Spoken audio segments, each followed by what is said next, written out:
what looks general is mainly our ignorance. So if you take, say, behaviorist studies of pigeons, one of the main experimental animals,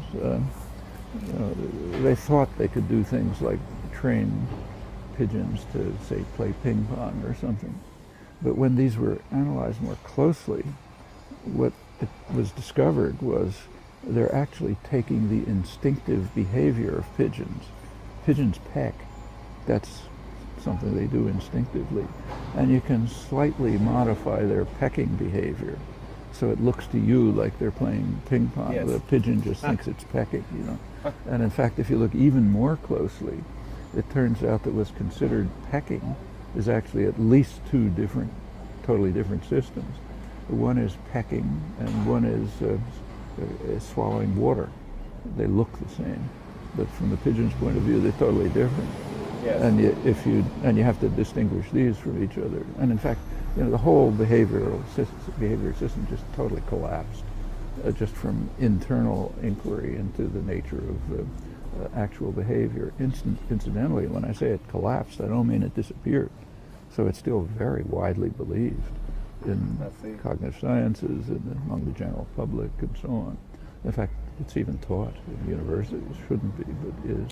Would you say that the various and very famous ape language experiments are the same, like the pigeons playing ping pong, or similar? Ape language experiments are an interesting illustration of the pathology of human inquiry.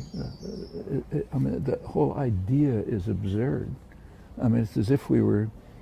There's been a lot of very good work on bee communication. Von Frisch, famous work, Nobel Prizes. They do all sorts of strange things.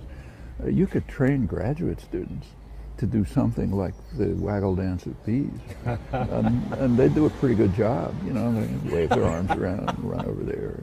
But the whole idea is ludicrous. I mean, you would learn nothing about bees that way. You would just learn it's possible to get some superficial similarity to something bees do. I mean, but humans, we refuse to study rationally. I mean, we're willing to study insects rationally. When we turn to the study of humans, we become totally irrational.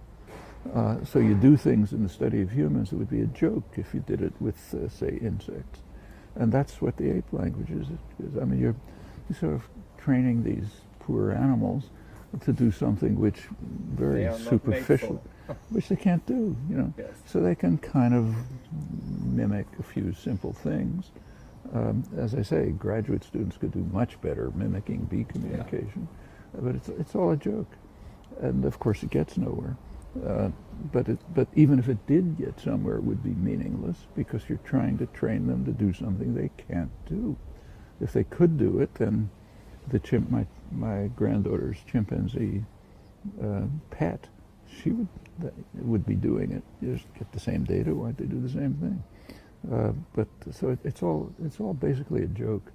I mean, it's taken seriously. It's written up in the science journals and so on. But that's a reflection of human irrationality. It has nothing to do with the sciences. A lot of the same is true of a lot of the work in computer science, trying to what's called artificial intelligence, which actually one smart biologist once called natural stupidity. It's an effort to try to get automata to do things that look human-like, like little robots from Space Wars or whatever.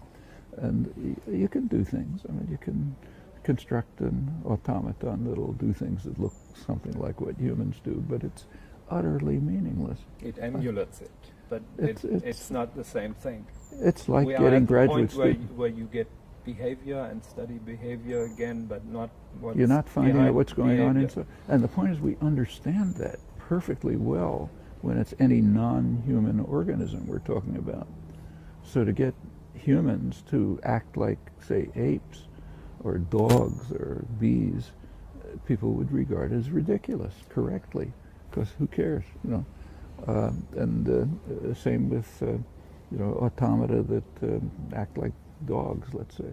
I mean, bee scientists do construct mechanical bees, but for a scientific reason. They construct automata which act more or less like bees, but they want to see if the bees will swarm when they're led by a mechanical bee instead of an actual bee. And that's important because that can test how the bee is doing it. Like, Yes. Are they following an odor trail or are they doing something else? Well, okay, you can test that by constructing a mechanical So that's bee. once again the question, what is the real research interest? Do you study the organism or do you study something that's Yeah, some going kind on? of- yeah, and in the sciences back to the Babylonians,